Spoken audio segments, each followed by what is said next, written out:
마음에는 사념과 번뇌로 가득 차 있어 온갖 고통을 만들어낸다.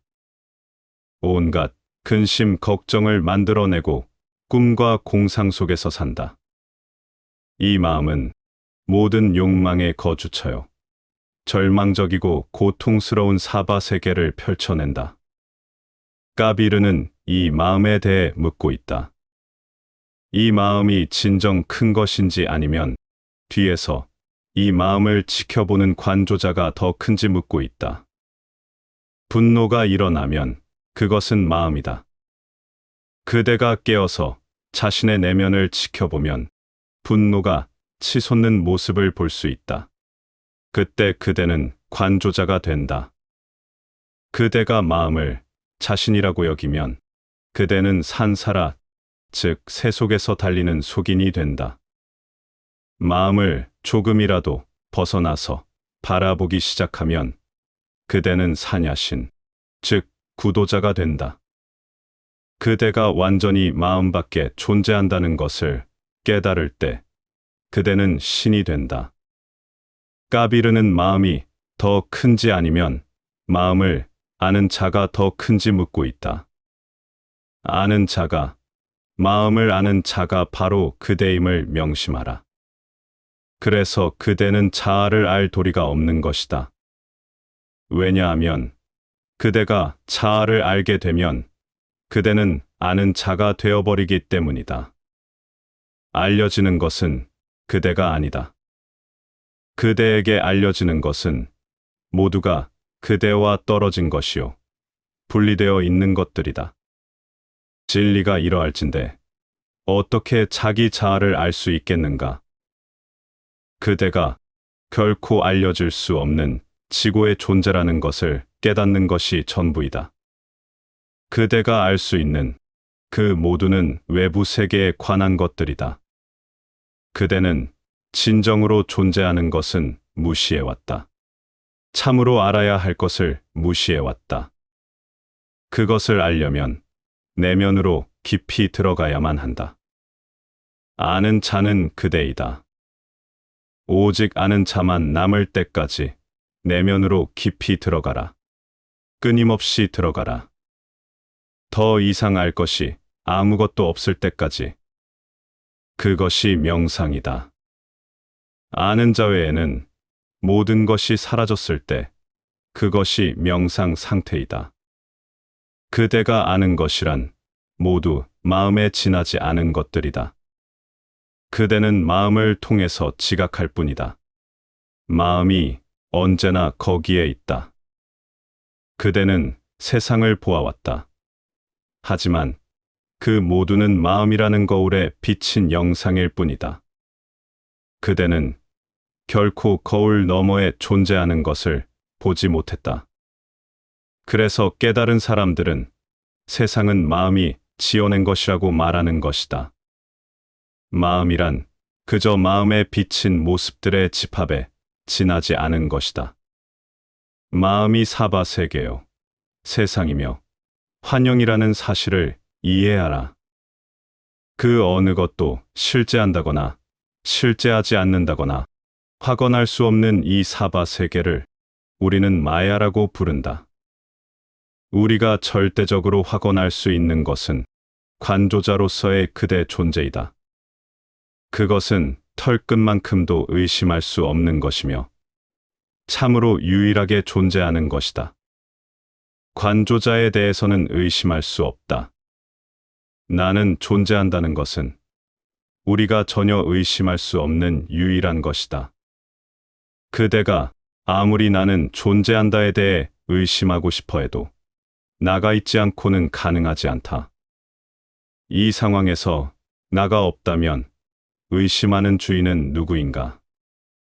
존재하지 않는 것은 거짓이요, 진리에 반대되는 것이다.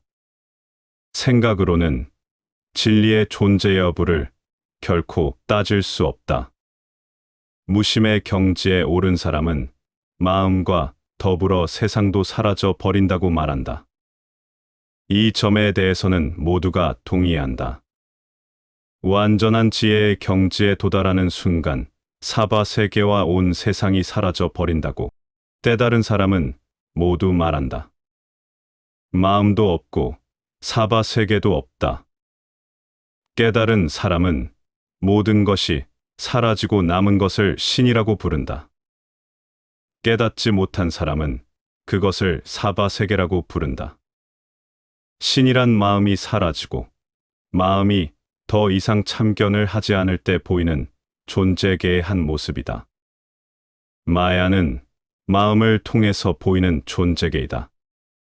진리는 관조자가 보는 존재계이다. 까비르는 다음과 같이 묻고 있다. 마음이 마음을 다스리는 것보다 더 클 수 있는가? 여기에 대답할 필요가 있다고 생각하는가? 답은 이미 질문 속에 들어 있다. 그대가 먼저 이 수수께끼를 풀 때 모든 것이 확연해질 것이다. 보여지는 것보다 보는 자가 더 큰 것이다. 보여지는 것은 대상이요. 보는 자가 의식이다. 최상의 지혜의 경지에 도달하는 순간 모든 것은 사라진다. 존재계도 사라지고 오직 의식만이 남는다. 오직 순수 의식만이 남는다. 보는 자, 관조자, 영혼, 어떠한 이름을 붙여도 좋다. 의심할 바 없이 아는 자의 의식이 더 큰 것이다. 이제 알려지는 모든 것은, 모든 체험은 체험자보다 작게 되는 것이다. 모든 지각과 지각 대상, 보여지는 모든 것은 별 의미가 없어진다.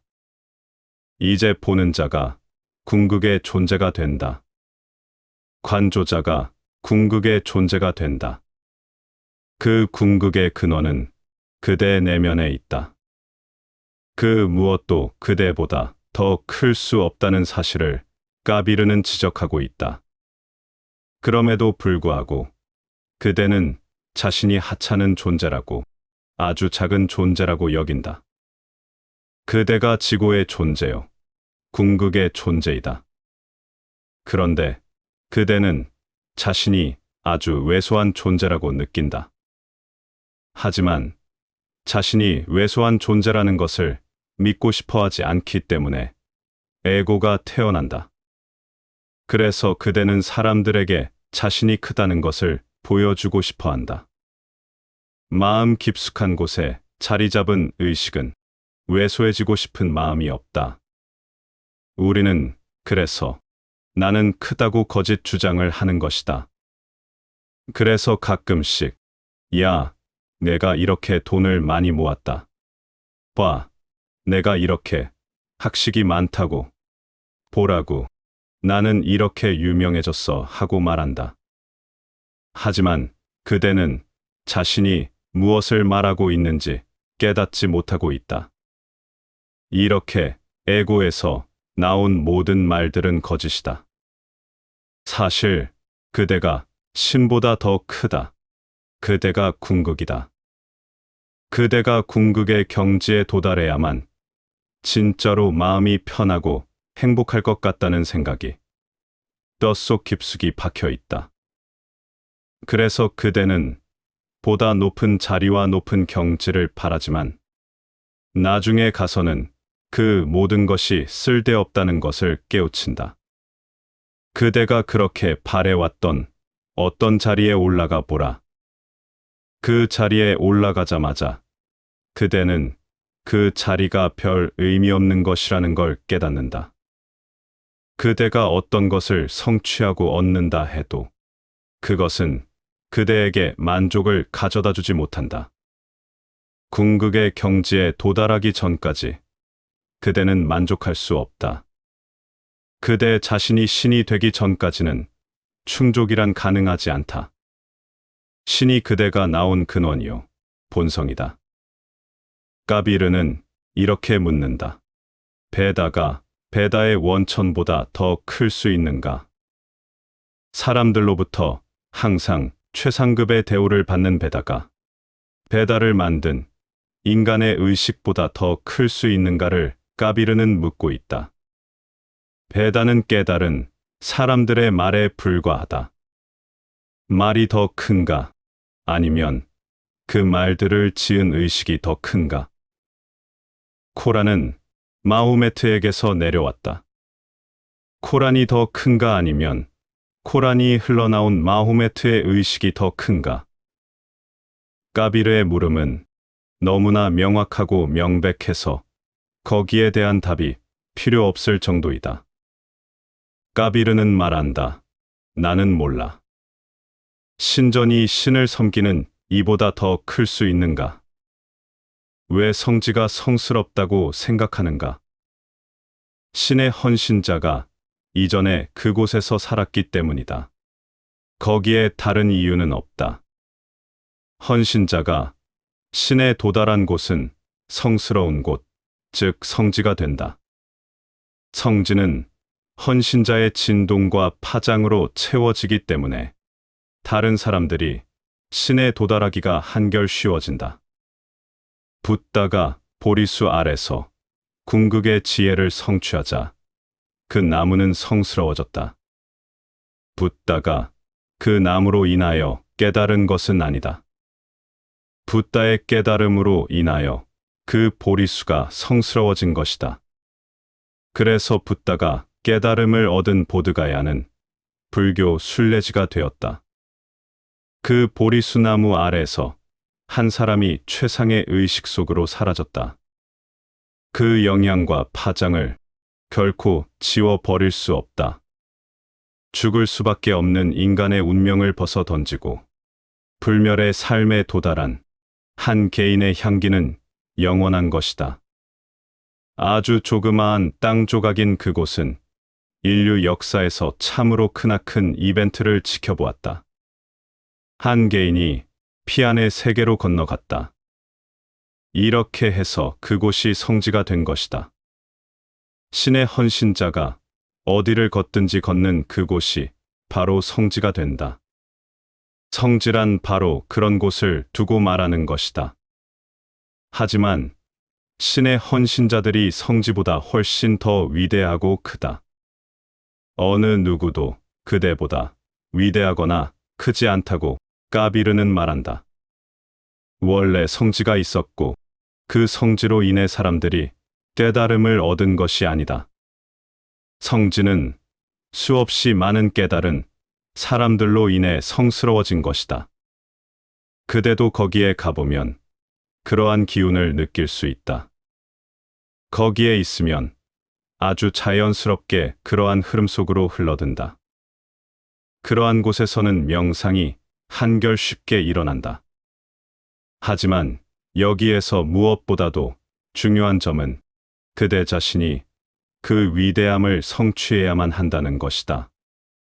겸손과 내맡김과 애고를 버리는 것이 세상에서 더 없는 위대함을 성취하는 길이다. 그대가 애고를 움켜쥐고 있으면 그대는 보잘것없는 존재가 된다. 애고는 천하고 보잘것없다. 그대가 애고에 집착을 하면 그대의 존재는 한 알의 모래알보다 못한 것이 되어버린다. 애고로부터 자유로워져야만 한다. 그대의 위대함의 유일한 장애물은 애고이다. 애고 때문에 그대는 무의미한 존재가 되어버리는 것이다. 애고가 사라지면 그대보다 높은 것이 있을 수 없다. 그러면 그대는 존재계에서 주인이 된다. 이것이 수많은 문제들에 대한 해답이다. 그대가 자신의 참모습을 깨닫지 못하기 때문에 문제가 생기는 것이다. 그대 내면의 가장 깊숙한 곳에 들어앉은 열망은 바로 참모습을 알고 그것 자체가 되는 것이다.